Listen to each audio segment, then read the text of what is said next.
A love story fought inside a televised execution machine. Key points. The story takes place in a dystopian, near-future US speculative fiction where incarcerated individuals can participate in CAPE, a televised death-to-match circuit, as a means of earning freedom.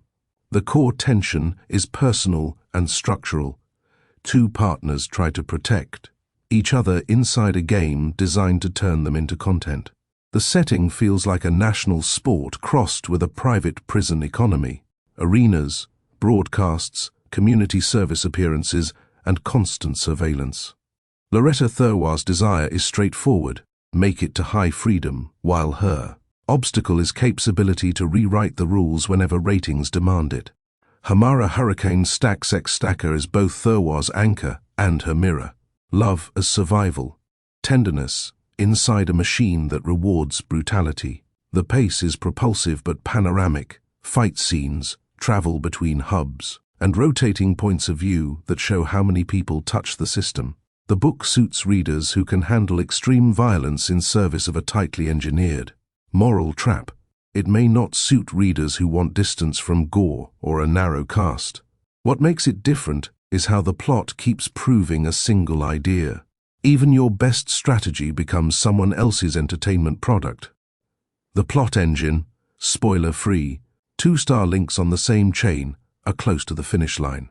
One is nearer to high freedom, the other is not far behind, and their plan is simple: survive, protect the team, and get out. What stands in the way is not another fighter so much as the league itself.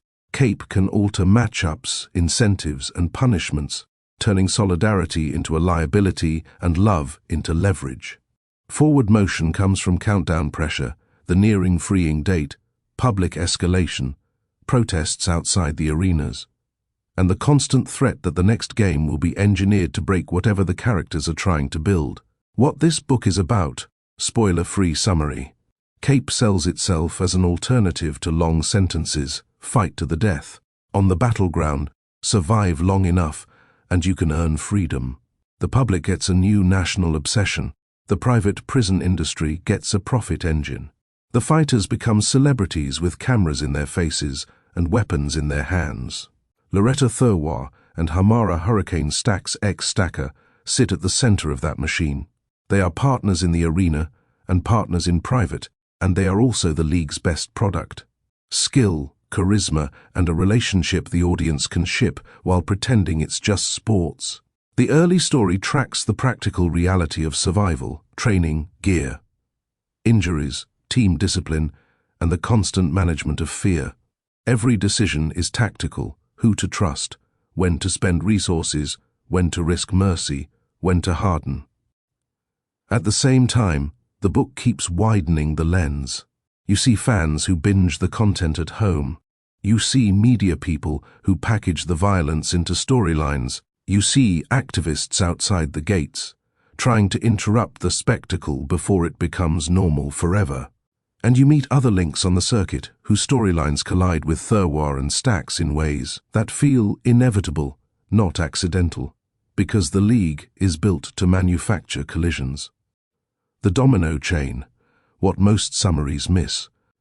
Because CAPE frames killing as a chance at freedom, the audience can call themselves humane while cheering for executions. Because links earn survival through performance, every kind act becomes risky, and every relationship becomes exploitable content. Because the system tracks everything, privacy turns into currency, and off-camera moments become the only place truth can exist. Because the league sells narrative as much as violence, it rewards fighters who can be turned into characters, not just winners. Because sponsors and broadcasts need novelty, the rules can shift midstream, turning long-term strategy into a trap. Because protests create attention, dissent gets absorbed into marketing, which strengthens the show it's trying to weaken. Because trauma is profitable, the system invests in punishments that break people in usable ways rather than healing them. Because freedom is dangled as a prize, fighters are forced to treat time and each other as a countdown resource. Why it works, and what might not, what it nails. The book builds tension the honest way, by giving the characters a clear plan, then showing how the system can legally, publicly and shamelessly change the ground beneath their feet. The suspense isn't who wins a fight, it's what will the League demand next, and what will it cost them to comply. The romance is not a soft subplot. It's a plot device with teeth. Love creates stakes the system can weaponize, and it also creates the only credible reason. The characters keep trying to be human in a place that pays them to become monsters. The multi-perspective structure is not decorative. It's how the plot proves causality. A decision in a boardroom becomes a matchup. A producer's framing becomes a fan's justification. A protest tactic becomes a security crackdown. A private moment becomes a public storyline. What might not work for everyone. The book's reach is part of its risk. The cast and viewpoints widen the world, but that breadth can feel demanding. If you prefer to stay locked inside one character's head for long stretches, the violence is not occasional. It's structural, frequent, and described with enough clarity that many readers will find it emotionally exhausting. If you want a gentler satire that implies brutality rather than staging it, this will feel like too much. The narrative also refuses the comfort of clean villains. Even when the system is obviously predatory, the book keeps showing how ordinary people participate, sometimes knowingly, sometimes through habit, which can be more unsettling than a simple tyrant figure. Key characters: Loretta Thurwar, Cape superstar Link, the near-freed fighter, trying to keep her humanity intact long enough to escape. Hamara Hurricane Stacker, Thurwar's doubles partner, a lethal performer whose love and loyalty drive the story's most painful choices. Mari Harkless, activist and daughter of a Link, the outside world pressure. Point who refuses to let the games stay just entertainment.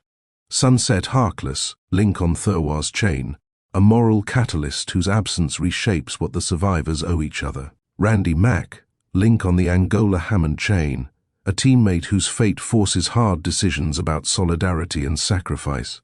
Hendrix Scorpion Singer Young, Link on a rival chain, a fighter whose storyline collides with Thurwar and Stack's ex at the worst possible time. Simon J. Kraft, Link transformed by punishment, a walking consequence of what Cape does to minds it claims to rehabilitate. Tracy Lasser, sports media figure, a public-facing disruptor whose choices amplify the conflict beyond the arena. Mickey Wright, battleground announcer, the voice that turns death into spectacle and spectacle into tradition. Will, devoted fan, a case study in how spectators rationalize participation. Emily, reluctant but hooked viewer, the story's clearest mirror for uneasy, fascinated consumption. Kai, organizer within the abolitionist movement, the strategist trying to convert outrage into action. Themes and ideas. The book's main idea is not abstract, it's built out of matchups, contracts, punishments, and cameras. Cape doesn't just punish people, it turns punishment into a format that can be sold, clipped, sponsored, and argued about on TV. It also treats love as a tactical asset and a tactical vulnerability. Thurwar and Stax don't get romance in spite of the system, they get romance inside it, under surveillance, with the knowledge that any tenderness can be cut into a storyline, or used to force compliance. And it keeps returning to the difference between freedom as a legal status and freedom as a lived reality. The plot pressures characters to ask if the only way out is to become the best at sanctioned killing. What does earning freedom really mean? Incentive machine map. The state, which outsources punishment and calls it reform, gets plausible deniability while keeping harsh control. Private prison owners, who package incarceration as a product, turn sentences into a revenue stream with extendable seasons. Media, broadcast layer, converts violence into story, monetizes attention, controversy, and bingeable behind the scenes. Sponsors, buying association with winners, treat fighters as ad inventory and arenas as branded environments. Audience, pays with money and permission, turns viewing into demand, and demand becomes policy inertia. Protest as content, which creates the noise that boosts the show, gets managed, framed, and absorbed back into the spectacle. Full plot summary. Spoiler warning, the next section reveals major plot points and the ending. In the prologue, Loretta Thurwar, enters the battleground as a new link, facing Melancholia Bishop, a famous fighter at the end of her run. Bishop chooses to talk to Thurwar mid-fight instead of simply finishing her, and that decision changes what Thurwar thinks survival requires. Thurwar ultimately kills Bishop, and the consequence is immediate. Thurwar stays alive, but she inherits the knowledge that freedom in Cape is always one engineered moment away from disappearing. 3 years later, Thurwar is no longer the novice. She is a top-ranked star on the Angola Hammond chain, known as a Ham, and she fights alongside Hamara Hurricane Stax Axe Stacker. Their relationship, private, intense and real, becomes part of the public product, and the league rewards them for it with attention and pressure. Life on the circuit is not just fights. The links travel between hub cities, do staged community service, and live under constant surveillance used to feed entertainment beyond the arena. That setup forces Thurwar to treat leadership as survival engineering. She pushes discipline inside the chain because one reckless moment can be punished, exploited, or turned into a fatal matchup. A blackout night, when the cameras go dark, creates the first deep fracture. Sunset Harkless, a link on a Ham, dies off camera. Because the death isn't recorded, suspicion blooms inside the team and the system's usual. Transparency becomes a weapon. Without footage, the links have only fear, rumor, and guilt. Soon after, Thurwar is pushed into a match designed to spike reaction. She is given a question fight where the opponent is not announced until the last moment, and she ends up killing a 16-year-old. The crowd's outrage focuses on the shock of the specific pairing, and that selective outrage proves the league's point. The spectacle survives as long as viewers can pretend the cruelty is an exception. After that match, Mari Harkless, Sunset's daughter and an activist, forces contact. She slips Thurwar a warning about a new rule coming in the next season, and the consequence is existential. Cape intends to allow, even require, fights between links who are on the same chain. The system is preparing to turn the safest bond in the game into the most marketable betrayal. The narrative then widens to show what Cape does before it ever reaches the arena. Hendrik Scorpion Singer Young is incarcerated in an experimental prison that demands silence and forces labor. When he loses an arm in that environment, the system offers him Cape as an alternative. And he accepts because the choice is structured to feel like rescue. In another strand, Simon J. Kraft is broken more deliberately. After being placed in solitary confinement, he is repeatedly tortured, with an influencer device that floods him with pain on command. That abuse strips away his stability and decision-making, and the consequence is that Cape doesn't recruit a fighter so much as manufacture one. When Kraft is finally put onto the circuit, he is paired into Sing Attica Sing, the chain that includes Singer. Kraft's first eruption is catastrophic. He kills other links, functioning like a weapon rather than a teammate, and Singer becomes the one person he clings to. The league's response is not to heal or remove him, but to manage him, litigate around him, and keep him useful. Back with AHAM, corporate decision-makers convert public controversy into programming.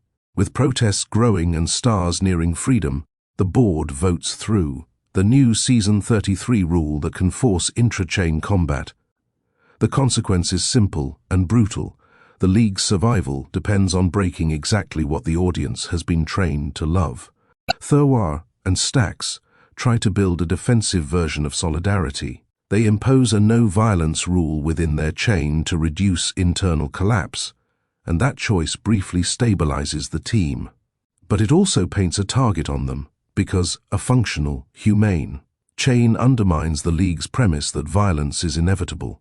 AHAM's public-facing service stop in Staxx's hometown turns into a flashpoint. Assigned to work a small concession site while fans and protesters swarm, the links are treated as both celebrities and property. The chaos creates an off-camera window, and Thurwar uses it to tell Stax the truth.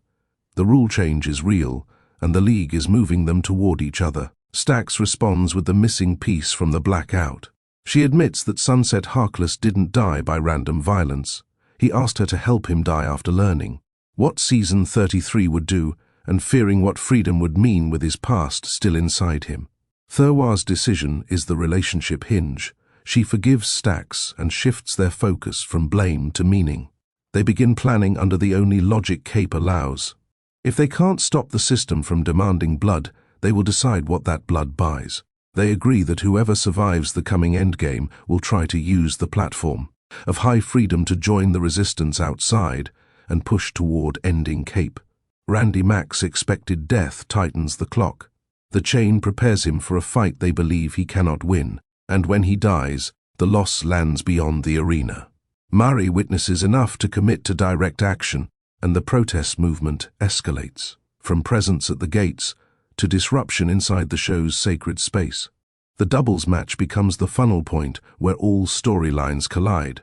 Thurwar and Stax are required to fight Singer and Kraft, and Mari breaks onto the field, holding a sign insisting that all life is precious. Guards remove her by force and use the influencer on her, and the consequence is immediate. The system proves it can torture dissent as easily as it stages combat. The fight itself turns grief into vulnerability. Thurwar kills Singer, and Kraft breaks focus to cradle him instead of continuing to fight. Stax uses that opening to kill Kraft, and the win brings no relief, because the League announces the next day's matchup as the true event, Thurwar versus Stax. They spend a final night together, knowing the machine will not blink. The tenderness matters because it's chosen under certainty, not hope. By morning, they enter the arena, embrace, and fight with full knowledge of what the audience wants from them. At the decisive moment, Stax gains a clean opportunity to kill Thurwar and refuses it. She drops her weapon and allows Thurwar to deliver the fatal blow, forcing the ending onto one track. Thurwar kills Stax and becomes high-freed, and the book closes on that release with the future left open. Freedom is granted, but what Thurwar will do with it, especially with the protests rising, hangs as the final, urgent question. The point of no return. The point of no return is when the Season 33 rule becomes real inside Thurwar and Stax's relationship. When the warning is confirmed, the confession lands, and they start planning for the fight instead of imagining escape. From that moment, every next step is forced. The League will stage the collision, and the only remaining choice is what meaning the survivors try to build from the ruin. The domino chain cause, effect. Because Cape needs violence to stay profitable, it turns punishment into a sport and sells it as an opportunity. Because survival is monetized, links must kill to earn resources, and resources become the difference between living and dying. Because surveillance feeds the product, privacy becomes rare, and truth migrates into blackout moments. Because Sunset learns what the new rule will do, he loses the ability to imagine freedom. Therefore, he asks Stax to help him die. Because Sunset dies off camera, the chain fractures into suspicion. Therefore, trust becomes an engineered resource. Because protests threaten legitimacy, the board escalates spectacle. Therefore, Season 33 legalizes the ultimate betrayal, intra-chain combat. Because Thurwar and Stax try to build solidarity, they stand out. Therefore, the system has more incentive to break them publicly. Because Singer becomes Kraft's anchor, Kraft's effectiveness depends on him. Therefore, Singer's death collapses Kraft's focus mid-fight. Because Mari tries to interrupt the show on the field, the system tortures her and removes her. Therefore, dissent is folded back into content. Because Thurwar kills Singer and Stax kills Kraft, the League gets its clean runway. Therefore, the lovers are forced into the final match. Because Stax refuses to kill Thurwar when she can, therefore Thurwar is forced to become the survivor by killing the person she loves. Because Thurwar becomes high-freed, therefore Cape crowns its product, but also releases a witness with a platform into a nation already boiling. Who should read this? If you like dystopias that feel one legislative step away from reality, this is for you. The world building isn't ornamental, it's engineered to show how a system can be legal, popular, and still monstrous. If you want a plot you can explain in one sentence but can't stop thinking about afterward, this delivers. It keeps tightening the noose with rules, incentives, and public appetite, not random twists. If you hate graphic violence or don't want a book that implicates the reader in the act of watching, this will be a hard pass. The story is designed to make discomfort part of its momentum. Reader profiles. If you like arena narratives with moral traps, not power fantasies. If you want a central romance that drives the stakes, not a subplot. If you like multi-POV social novels that show the whole ecosystem. If you want speculative fiction that attacks incentives, not just villains. If you want an ending that lands like a verdict, not a rescue. If you liked this, try The Hunger Games, Suzanne Collins, televised violence as a nation's coping mechanism, built for momentum. Battle Royale, Kushun Takami, the ruthless original of forced kill survival logic. The Nickel Boys, Colson Whitehead, institutional brutality rendered with precision and moral force. Friday Black, Nana Kwame Adjei Brenya, shorter, sharper variations on the same satirical rage. The Sellout, Paul Beatty, social satire that keeps twisting the knife while staying funny. The Handmaid's Tale, Margaret Atwood, dystopia built from policy creep and social compliance. Parable of the Sower, Octavia E. Butler, collapse realism and survival ethics, step by step. The Power, Naomi Alderman, a power shift that exposes what institutions are really made of. Station 11, Emily St. John Mandel, a different tone, but similarly obsessed with art, spectacle, and survival. The Reformatory, Tananarive Dew, institutional horror where the system is the monster. The Final Word, Chain Gang All-Stars is a brutal page-turner that refuses to let its own premise stay just fiction. The trade-off is clear. The book gives you propulsion and a love story with real stakes, but it makes you feel every bolt and gear in the execution machine that powers it. More insight, less noise. Explore the full range at taylortaylor.co.uk.